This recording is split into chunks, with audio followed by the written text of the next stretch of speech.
You're listening to the premier podcast for men who want to not only be better with women, but want to be better men in general.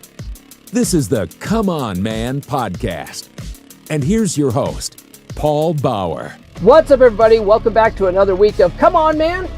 If you haven't done so already, please like, fave, subscribe, hit those notifications. If you are listening on your favorite audio platform of choice, please give us a 5-star review. It helps more than you know. You guys all know this already. Oh, and leave me a comment. If you're watching on YouTube, leave a comment. And it could be anything. It could literally just be like, puppy monkey baby. Anything. It helps with the algorithm. All right, my guest this week. Oh, before I talk about the guest this week, you guys might be wondering why I'm in the truck. Just like last week, if you turned in last week, I'm recording last week's episode and this week's episode as far as the intro and the outro right now.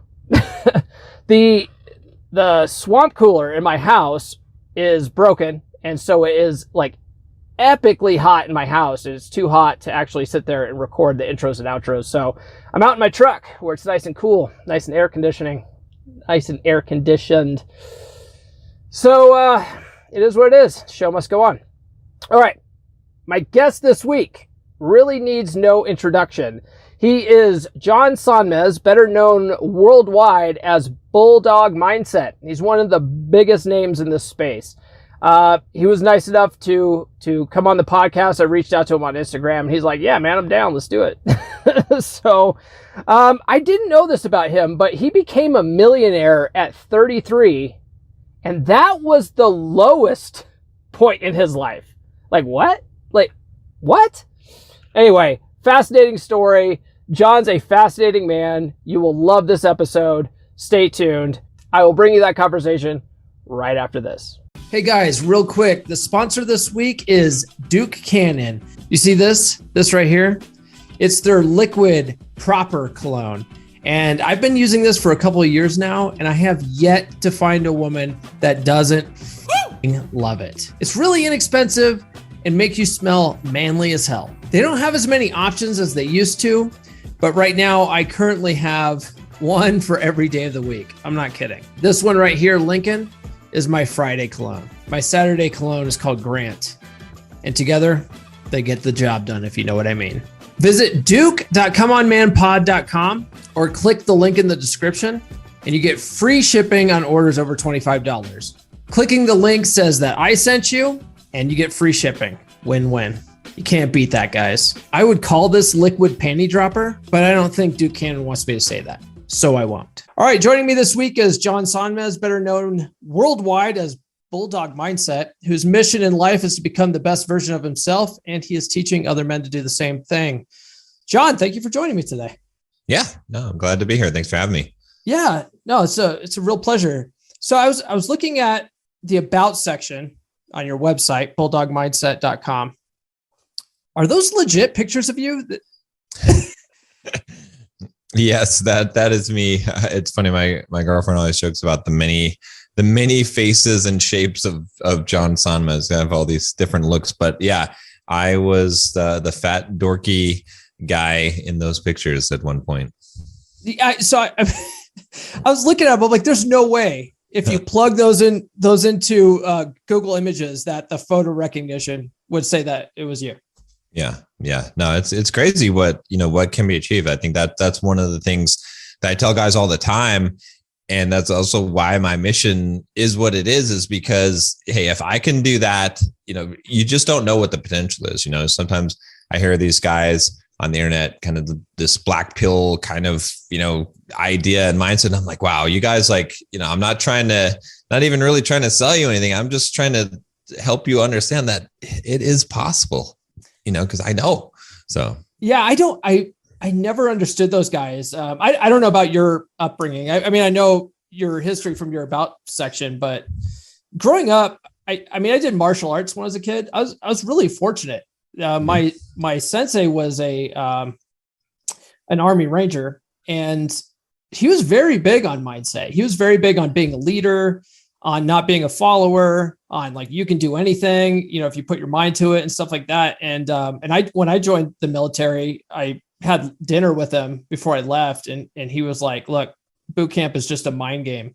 As long as you just tell yourself that you can get through it, you can. And so I've always had that kind of attitude of, like not quitting, just I'm going to do this. And these guys on the internet that just are like walking away from women relationships completely. I'm just like, what? Yeah. Why though? That's crazy. Yeah, because they haven't even, they're quit before they even began, before they've even hit any real challenges. They think that the small challenges that they face in life are big challenges. And it's because a lot of it is groupthink, is because they are reinforcing the beliefs for each other. They have access to the internet now where people make content where, excuse me, where they reinforce these ridiculous ideas instead of guys going out and finding out for themselves and trying to go after what they want. They're already told, oh yeah, it's not going to work. You're helpless. And so they believe it. They believe that they're helpless. And it's just a horrible way to live, horrible existence. I've told guys many times, it's like, it doesn't even matter if you can have success, if you can have successful women or not. Like, I'm going to die trying. Like, I'm going to put every ounce of my being into like trying to be successful. And hey, if I fail at the end, then at least I know I've put in the effort. But to give up before that point, I just don't understand it. But it has become so prevalent with a lot of young men today, is they just do not have any resilience and they don't have any grit. Yeah. And just a lot of men too have this sort of victim mentality. And you have a video that's going viral right now on TikTok where you're talking about, the man is the leader of the relationship, and he's the captain of the ship, basically is what you're saying. And I've seen all these stitches where people are like, well, that's not true. Like everything that goes on in that relationship, that's not always the man's fault. Sometimes it's her fault. And I'm like, you guys are not paying attention to what he's saying though, like you guys are trying to push the blame on someone else when certain things are in your control. Right. You sort of have to control the controllable, I don't know. People frustrate me when it comes to stuff like that. and that's why I use the analogy with being like the captain of the ship, is because I agree with them in the sense that, it's not always the man's fault, but it's still your responsibility, right? So you have to assume as it is. And to a degree, like if you're a leader, let's say that you are a captain of a ship, and let's say some crew member on your ship or your first mate, whatever, does the wrong thing and like sinks the ship or whatever it is, it's your fault. Why? Because you're the one who had him on the crew, and you were the one responsible for training him. Like, you chose to have that person on your ship, and you're responsible for training him. So where else are you going to place the blame? And that's where so many men want to divert the blame and say, oh, well, it's a woman's fault. And I get it. I get like the woman could do something that's wrong. I'm not dumb. It's not like every single thing is like, oh yeah, it's you messed up as a man. No, you did ultimately, when you look at the chain of command, mess up because you either got in the relationship with the wrong woman, allowed that relationship to continue longer than it should have, or you did not, I don't want to say implement the proper training, but you train people how to treat you, right? That male or female, you did not actually go and make sure that the correct protocol was followed, that the things were done. So ultimately it is, that's the thing I don't understand, why guys don't get this. And I think the only resistance that you could possibly have to this when I explain it that way is that you don't actually assume leadership as a man. That you think this, and these are the same guys that seem to be very much against feminism, right? They're like, whatever, but they want to be the man, and they don't like feminism, which I'm against feminism. I'm cool with that. But then they don't want to take responsibility, right? Yeah. So they have a problem when women say, oh, men can do women can do anything that men can do. There's no difference between men and women. They don't like that.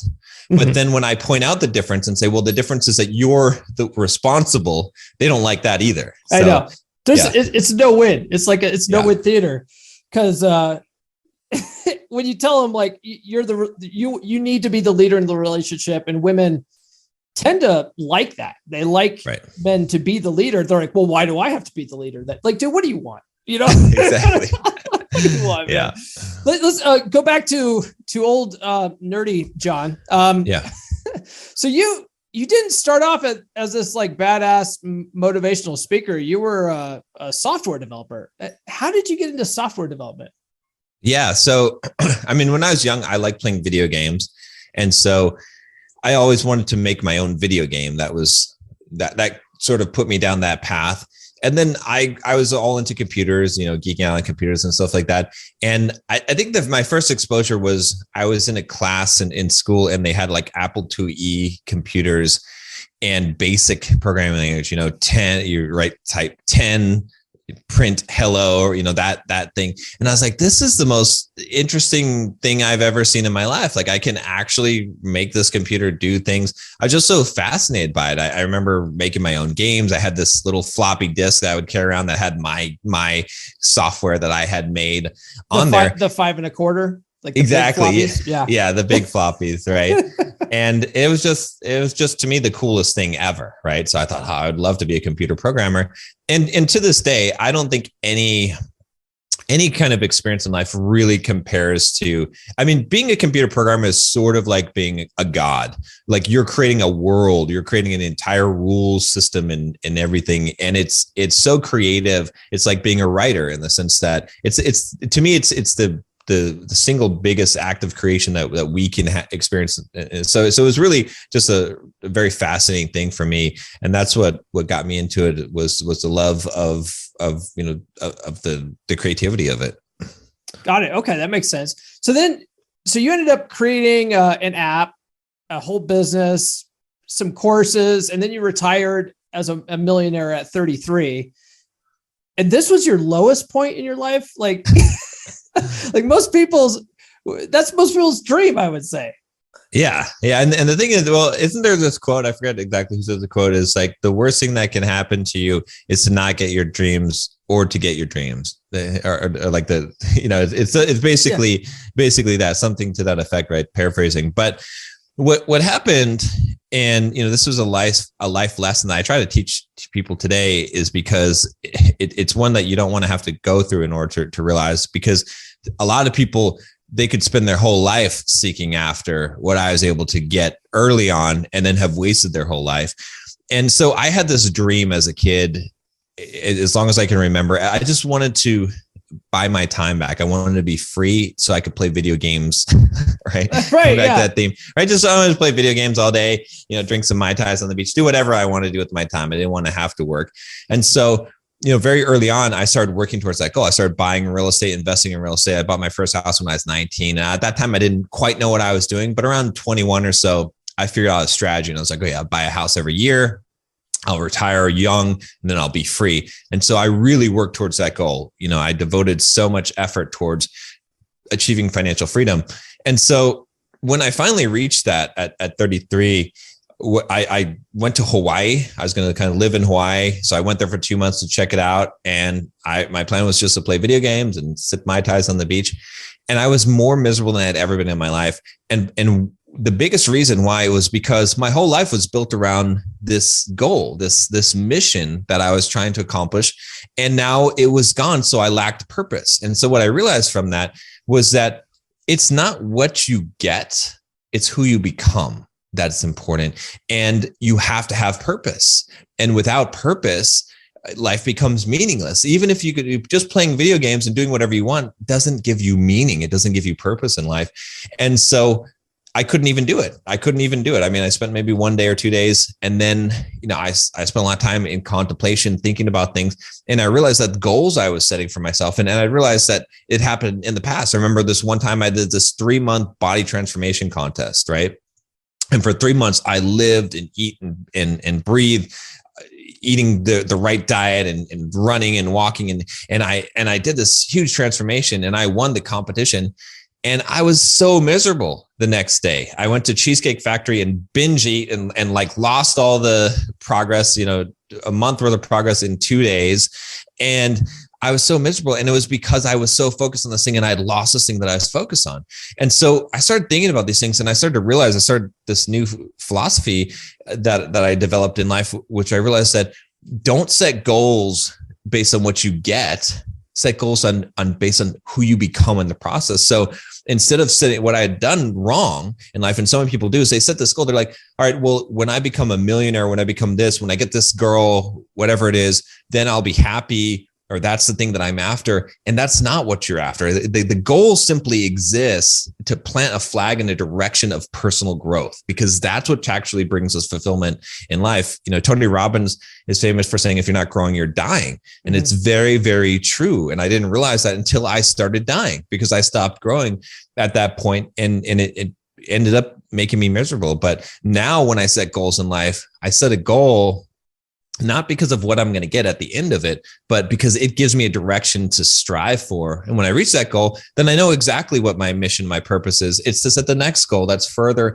in that direction, that's going to pull me further in growing. And that's really, the thing that gives us true fulfillment in life, because we think that happiness is what we want to go after. And we think that doing whatever we want with our time and all these things will bring us happiness, or getting that perfect girl, or whatever it is.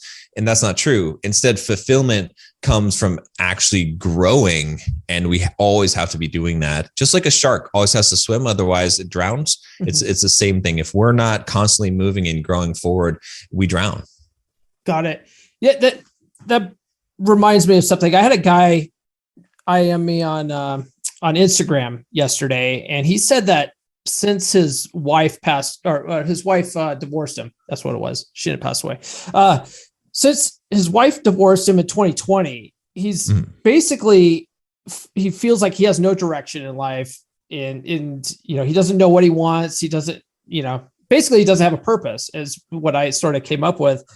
What do you recommend to people? Like, how do you find a purpose? Yeah. So I've got this theory on purpose, which is basically, you always have a purpose. You just don't know what it is necessarily, right? We all have a purpose. And the way to find your purpose is to think about, what is the thing that you would do no matter what station you are in life, no matter what circumstances, right? So for example, for me, what I found that my purpose is it's to learn a bunch of things, synthesize and simplify that information, and to teach and share it with other people. I would do that no matter what. When I was a software developer, I did that about software, right? I taught people how to write code and to do those things. Now I do that. Bulldog mindset, teaching masculinity and things like that. If I was a janitor, I would mop the floor. I'd learn how to mop the floor the best way possible, and I teach the other janitors how to do it, because that is my purpose. And so what is the thing that no one could stop you from ever doing? You would always do this in your life. So once you identify that, right, then you can connect and align with it better, right? Because we all have a purpose. We just don't know what it is necessarily. But once we know what it is, now we can actually take actions that align with that purpose, right? So, and that's what really gives us the sense of connectedness of actually fulfilling our purpose, because we're going to fulfill it no matter what. We just do it better, and now we're connected with it and align. And when we're aligned with it, now we get a sense of fulfillment from that. Got it. Okay. Yeah, that makes a lot of sense.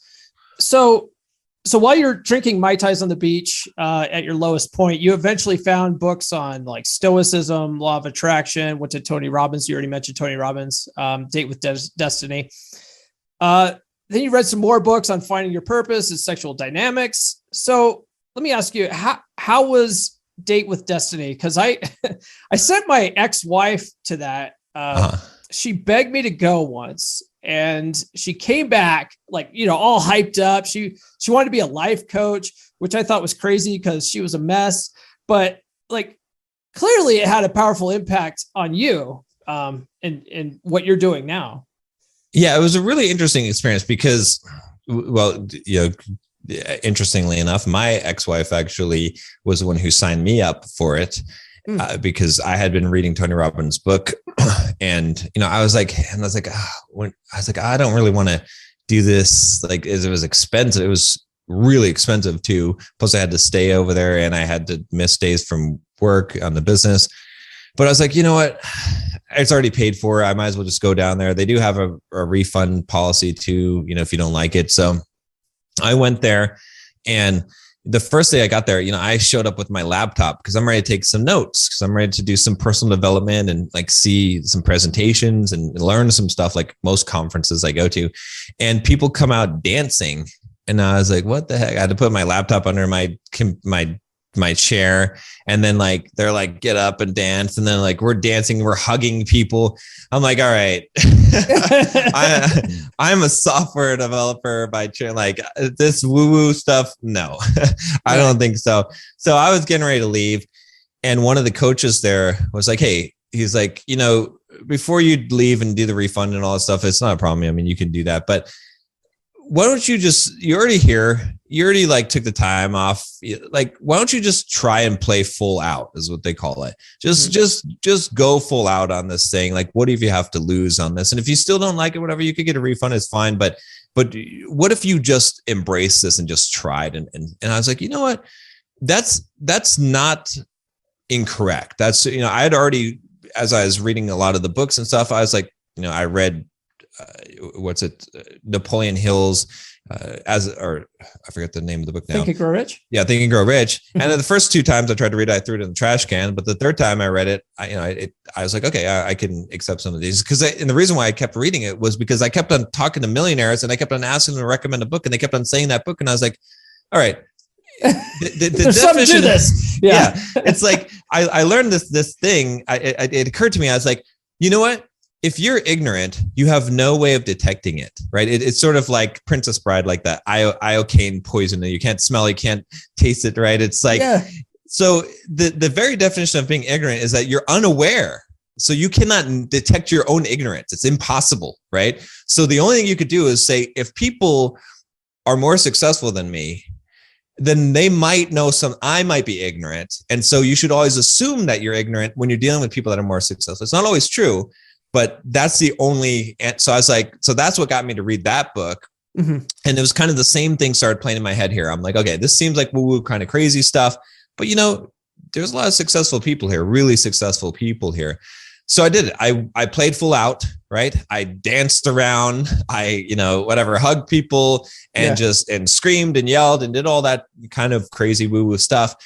And I started to realize that this was like, that environment there, maybe it was kind of cultish, maybe a little bit, but I felt like he was bringing out the best of humanity in one room with thousands of people. And I was like, wow, this is something that you don't really experience. You don't experience like people just being completely loving and open to each other and really caring about each other and putting aside all the false pretenses and stuff like that. And then Tony was on stage and he said something that totally changed my life. He said, the amount of, or now I'm losing it here. The quality of your life is in direct proportion to the amount of uncertainty you can comfortably live with. And that hit me like, cause I was working on building my fortress of certainty in my life. Right. Like emotional protection. I had a wall, right? I was in this numb zombie mode where I didn't allow people to hurt me, but I didn't really love. And financially, right, I was like paying off all my real estate, making sure nothing could possibly ever happen financially, stop taking risks like I used to get there. Physically, I was afraid to fly in airplanes. I was afraid to go on roller coasters because I didn't want to take any kind of physical risks, right? And I realized it was, I don't know if you've ever seen that movie, Final Destination. Yep. But I think it's in Final Destination 2 or 3, maybe. The main character, like it's, you know, he's the next one slated to die and they're always trying to avoid their fate. So he goes to this cabin in the woods and he like secures it, gets rid of all the sharp objects. And there's this scene where he's sitting with these oven mitts that are taped to his hands and he's trying to open up this can. And then he sort of has this realization like, what the hell am I doing? I'm not even living. And that was me. I was the guy. I had built myself into a fortress. Like, yeah, you might be able to survive by doing that, but you're not really living your life. And I was like, shit, I'm not really living my life. And so, you know, when I had that revelation, it sort of changed everything. And you know, the program itself was really good, breaking down your values and building up your values, how you want them to be. But that was the biggest revelation for me. And so from that day forward, I said, you know what, I'm going to live my life. And I'm going to do what I want and I'm going to accept the consequences, whatever they may be. And that was the foundation that changed my life when I came back. Got it. Okay. You mentioned certainty. I just remember when my ex-wife came back from it, she just kept saying, you just really like your certainty. You just really like your certainty. I was like, yeah, I kind of do. It was more like, not like what you were saying where I had this fortress of certainty, but it was like, I do like to have a plan. I sort of live and die by my Outlook calendar, just simple stuff like that. nothing too crazy, but she was always, I would ask her, okay, what's the plan? Are we going to go here or whatever? Oh, you just want your certainty. Like we need to have a plan. Yeah. Come on. We need to have a little bit of certainty here. Yeah. So you mentioned Think and Grow Rich, which I thought it was a great book. Now I read it because Bob Proctor, famous Bob Proctor, talks about it all the time. And he essentially read and reread that book for 60 years or so. Are there any books that you read multiple times like that? Oh yeah. Yeah. There's a bunch of them. So one of them is How to Win Friends and Influence People by Dale Carnegie. Oh, great book. Yeah. I probably read that book maybe 15 times. I get something new from it every single time.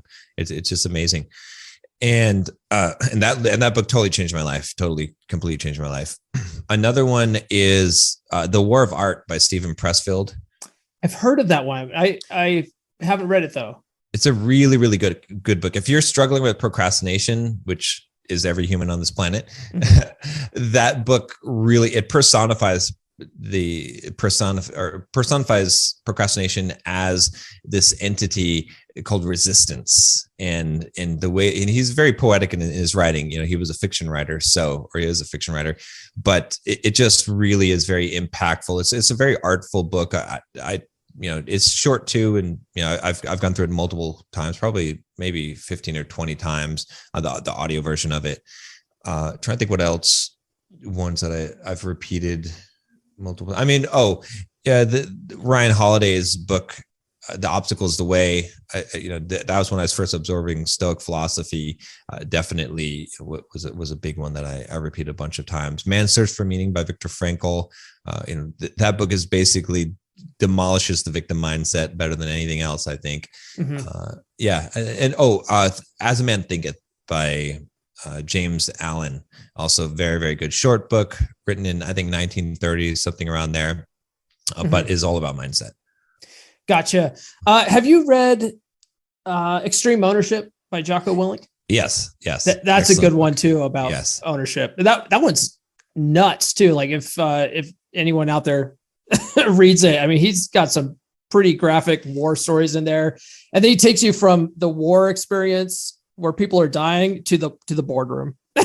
And you're like, how could people in the boardroom even complain, after an experience that he goes through in like Afghanistan and Iraq and stuff. So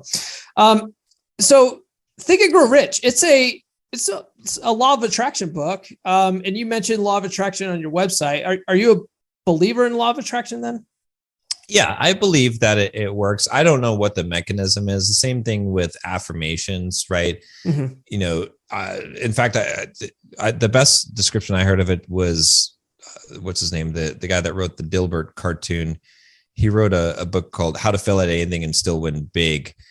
And in that, he was talking about affirmations, and has a very scientific mind. And it's like, the best way I could put it is it's like, all right, Dumbo's feather, right? Did it make Dumbo fly? No. Did it make Dumbo fly? Yes. Right. Without the feather, he wouldn't fly. Did it actually make him fly? No.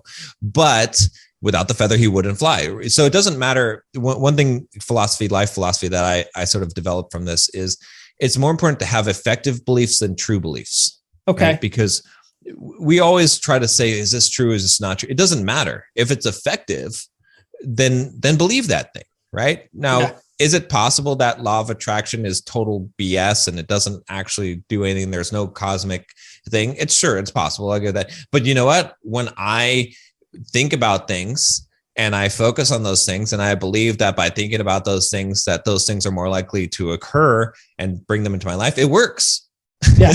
So I don't care if it's just because it's a placebo effect. I don't care if it's because there is some kind of spiritual manifestation that I am causing in some alternate dimension. I don't care what it is. I just know that it works. So I hold on to the belief because it's effective, not because it's necessarily true. And that was one of the big lessons that I had to learn in life, because it allowed me to embrace all these things that I don't have to have an explanation for. I just have to say, hey, do I try this thing? Does it work? Good. Then I'll keep on doing it. Yeah. No, I love that explanation because I sort of look at it like I believe the spiritual aspect of it, but I also look at the scientific explanation of it too. And I'm like, but yeah, like you said, it just works. Don't question, just go with it. It works. So best book on law of attraction besides Think and Grow Rich. Ooh, I mean, here's one that slips in the side door. Okay. Which is Psycho-Cybernetics by Dr. Maxwell Maltz. It's not really about law of attraction, but if you think about it, it kind of is, right? Because the whole premise of that book is that your self-image is the barometer for who you become. Like, you cannot be anything but your self-images, and you change your self-image, you will, if you believe that you are a person that is entitled to this amount of money, can make this amount of money, you will. If you believe you're lower than that, you that's what it'll become true. Mm-hmm. So that's kind of the one that I would think of. 5 Feet from Gold is also a really, really good one that I would say around that same kind of theme. Okay. All right. So changing gears here, what made you decide to start teaching like this stuff, like life coaching stuff to people? I know you said that you sort of like teaching things to people anyway, but why specifically this, like the Bulldog mindset type stuff? Yeah, there's a couple of reasons. The biggest reason is because, again, looking at my purpose in life, it's what I'm learning and what I'm growing. I need to share these things with other people. And so I progressed as a programmer and then went into business and financial and marketing yourself and branding. And then I went into masculinity. And so this is sort of the culmination of all these things. This is my journey in life. I'm sharing where I'm at, my journey. In fact, my journey has taken me more towards on the dating side of talking about relationship stuff, because I'm in a relationship with my girlfriend now. So that's brought me less away from the pickup stuff as much and more into that. But that's probably the main reason. The second reason is because when I was doing the simple programmer stuff, which I still have the company, but I'm not as actively involved in it. I would get so many emails from guys with these 5-page sob stories about women. And I had started to figure that part of my life out because I was that guy at one time. And I was like, this is what these guys really need, right? They need to learn how to suck it up, become a man, stop having the victim mindset, to be more masculine. Like, these are the things that these programmer guys needed, right? So I sort of transitioned that audience over. A lot of them came with me and said, this is what you actually need. This is going to benefit your life a lot more than me teaching you how to write code in Java, right? It's going to be, this is the thing. And so, and I was interested in that I think changing people's lives, seeing them transform, getting people to get rid of the victim mindset, it's so fulfilling, because I don't know, there's nothing else that seems like a higher calling for me than doing that. So. Gotcha. You mentioned your girlfriend. How long have you guys been together? We've been together for about a year and a couple months. Oh, okay. Congratulations. That's more than most these days. Yeah, that's true. Yeah. So how long have you been coaching people on the Bulldog mindset stuff? It's been about, I'm going to say 4 years. Okay. Yeah. I sort of started doing it when I was still branding under Simple Programmer. So maybe about 5 or 6 years ago, but then official Bulldog mindset really kicked over about 4 years ago. Gotcha. All right. Do you coach men and women, or just mostly men? Mostly men. I've done some coaching for women as well, and there's some women that are in the Bulldog mindset, like my membership program. And I always tell them, a lot of women say, hey, this stuff applies to men and women. Women need to be more confident. Women need to learn these things. Like, why do you just focus on men? And it's like, because that's my demographic. You don't just market to everyone. You market to a specific avatar. And so, and it's also, I can relate to, but I've learned some interesting things talking to women and coaching women is too, which has helped me a lot to give guys advice. Cause when you see women's dating problems, it's very different than men's dating problems. And it sort of filled in a lot of the gaps for me to realize that, okay, this is what women are really after. This is what they really want. They want a guy that's like this. They don't know how to do this.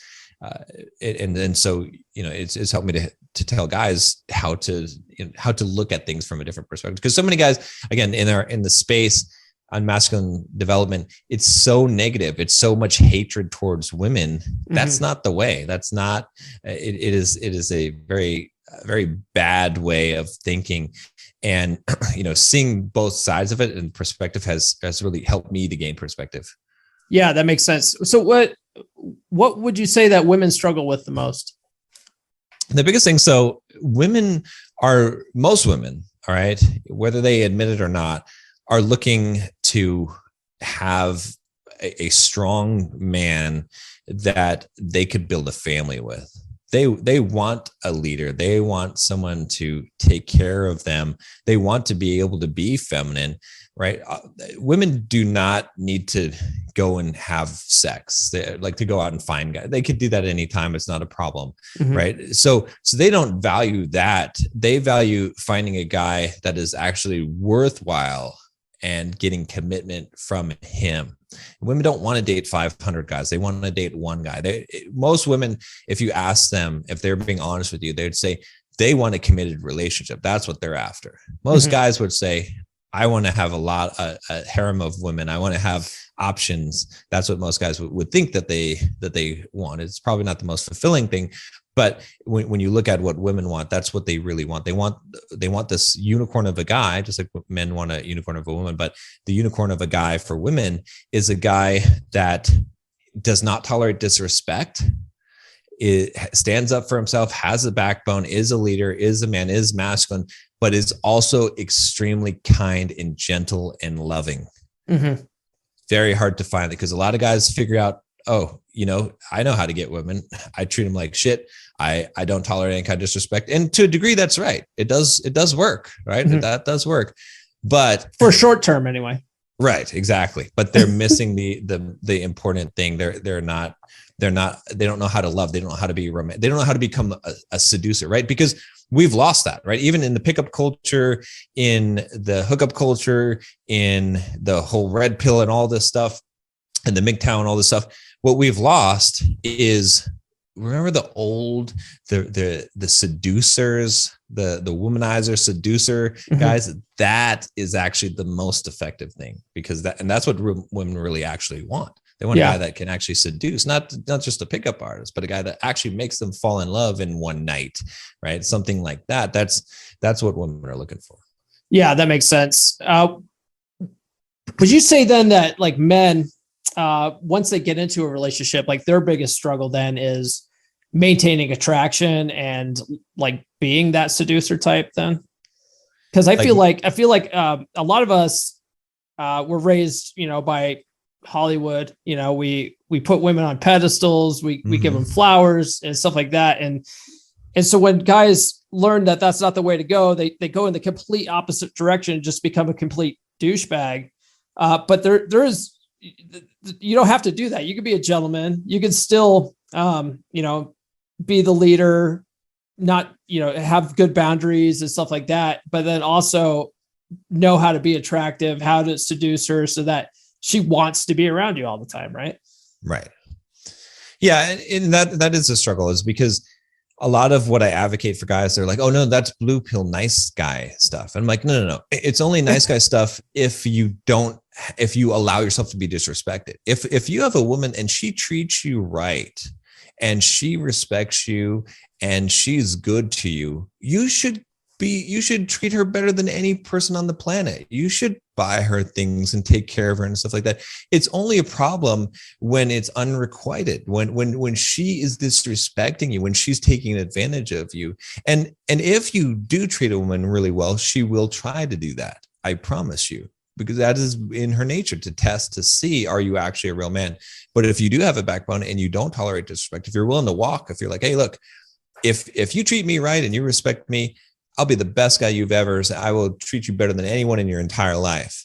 But if you don't do that, I will just be gone. I won't be angry. I'm not going to, but I'll just be gone, because I know what my worth is as a man. That's the thing, is like, I keep on trying to teach so many guys, and it's so hard for them to get this. But if you get that, your life, and the golden rule to this is real simple. I tell guys, like, you don't even need to know pickup. You don't need to know any, the only thing you need to know is one thing. Never allow someone to treat you in a way that you don't want to be treated. If you just obey that one rule in life, your life will be so much better. Women will be way more attracted to you. You'll do things because you want to, not because of out of obligation. That's the one rule. If you could just obey that one thing, it simplifies everything else, in my opinion. Yeah, that makes a lot of sense. Can you define what Bulldog mindset is? Yeah, it's the opposite of the victim mindset.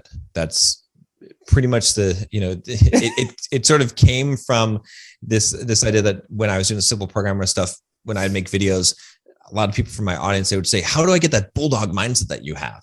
Right. Okay. And so that's where it came from, was this idea that a bulldog bites onto something and holds onto it, just doesn't give up and just keeps on going for it. And that's the Bulldog mindset, is to say, hey, it doesn't matter if it's my fault, it's my responsibility. And I'm going to, if something's going to happen in my life, I'm going to make it happen. I'm not going to rely on anyone else to do it for me. Got it. Okay. Yeah, that makes sense. Cause I was telling my daughter, I was like, yeah, I'm going to interview Bulldog mindset. She's like, how do you get that name? I was like, I didn't even think to put that on my question. So I will do that. So that came from your audience though, the Bulldog mindset. And you're like, yeah, I might as well just go with that. It makes sense though. Yeah, multiple people said it. So I was like, okay, if that's what you think I have as a Bulldog mindset, then that is what it shall be. Yeah, because my daughter was like, what was that, like his high school mascot? Like, were they the Bulldog? Because there's at least like 4 schools around my area where that's their mascot. There's Bulldogs everywhere out here. So I was like, no, I don't think so. I think there's something else to it, but I'll ask him. So, I'm relatively new to the space. I've only had this podcast since 2020. My podcast, is like, I'm not a coach, I'm not trying to coach people. I really look at my podcast as, I'm a student. It's a podcast for fellow students of guys trying to learn to be better. So what advice do you have for a newbie like myself, like a new content creator coming up? Yeah. I mean, I would say a couple of things. So one is pick a niche, right? Pick something very specific that you are going to become an expert in. You don't have to be an expert now, but that you're going to specialize in, because that is going to help you gain traction faster than anything else. It's always difficult to try and compete with, like, in a broad, like if you're just talking about men's issues, that's pretty broad. But if you're very specific, as like divorce, like let's say dating for divorced men, that's specific enough that like people are going to search for that. Like, oh yeah, that's exactly what I'm looking for. Right. I remember a good example of this is, I'm a pretty big guy. I'm about 230 pounds. I'm like 6'3". I run marathons, and I ran an ultra marathon. Not too many people, like I can't find information about that stuff, because it's 140 pound guys that are running this stuff. So I'm like, well, I don't even know. Like, am I doing good times for my weight? And no one has the answer, except that I found this one guy, and he had this YouTube channel, and it was basically like bodybuilding endurance athletes. And I was like, dang, this is exactly what I want, right? This is like, I subscribed to it before I even watched a video, because I'm like, yeah, this is me. Okay.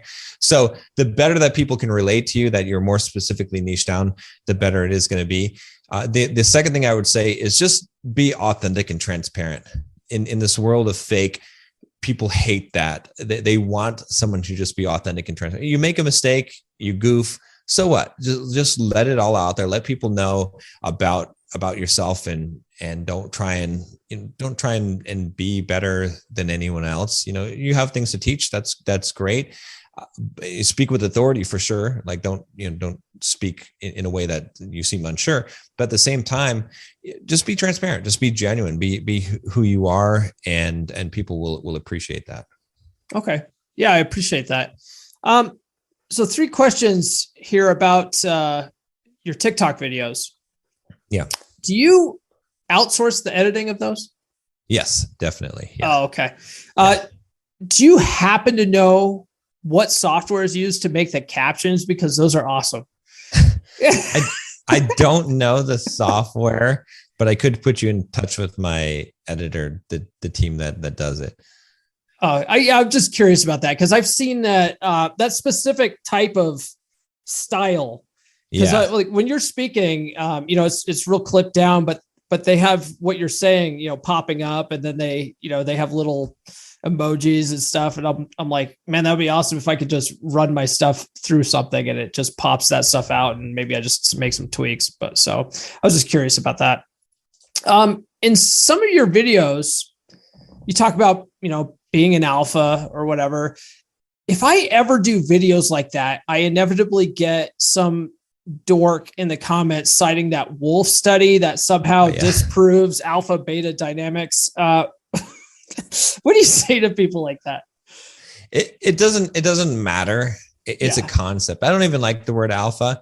Yeah. But we all know what we're talking about when we're talking about the concept, and it does exist. Women do want alpha men. There's no question about it. We can look at men and say we can categorize men roughly into alpha or beta. So it doesn't matter if there's a scientific basis behind it, right? We could look at chimp studies versus bonobos and see that in one of them, it's a female hierarchical system, and in the other, it's not. There is clearly an alpha, and that his testosterone increases when he becomes the alpha of the pack, and all those things. But it doesn't matter because we're not that species. We can never do the test on our own species, but you can see with your eyes, and you can observe, right? You can look at a guy, right? I mean, we're so perceptive that you can literally look at a guy 2 seconds and you could detect if he's gay. You could detect if he's a guy that you would be able to shove and he would do nothing, or if you would not want to shove that guy because you would get your block knocked off. We can make that assessment in 2 seconds with pretty high degree of accuracy. So whether the wolves have alpha packs or not, I don't care. Right. And at the same time, you can see a guy and you can be like, yeah, and you can make a pretty good assessment. This guy gets laid, this guy gets chicks, and this guy doesn't, right? You can see it from the posture, you can see it from the facial expression. We have so many signals. So does it matter about all that? No. What it matters is, and we don't even have to use the term alpha. I don't even really like the term. It's like, are you a masculine man? Yeah. That's the question, right? And that's really what we're driving at. Yeah, I've tried to figure out the best way. Masculine is a good one to say that. This video I posted today, I said, you know what? Why don't we just say the guys that women like, and the guys that women don't like? How about that? Right. Exactly. All right. Well, that's all the questions I have, John. I really appreciate you joining me tonight. Yeah. Where can people find you online? Yeah. Best thing is just to go to bulldogmindset.com. There'll be a little pop-up that comes up that'll ask you if you want to take a Bulldog quiz. It's 10 questions. It'll tell you what your mental toughness score is. There's some questions on books in there, how much you work out, all kinds of stuff that will give you kind of an assessment and a score. And then I'll send you some emails. Disclaimer, I will collect your email address, but I will send you some emails that will give you information on how to raise the score, videos and stuff. This way you get in contact with me. I can send you stuff that I'm working on. But yeah, just go to bulldogmindset.com. All right. Sounds good. John, thank you very much. Yep. Thank you, Paul. John, thank you so much for taking the time to talk with me. I really appreciate it. I learned so much from your videos and your content. It means the world to me that you came on the podcast and talked with me for a little bit. So thank you very much. You're welcome back anytime. Gentlemen, I hope you got something out of it. Hope you took some notes. I certainly did. All right, guys. That's all I have for this week. Hopefully next week I'm recording in my studio again and my swamp cooler is working. But if not, I have a plan B. All right, guys. We'll catch you on Monday. This has been the Come On Man podcast. New full episodes served hot every Monday morning on your favorite podcast platform of choice. So subscribe now. Follow Paul on social media. The links are in the description. Now, go out and get it.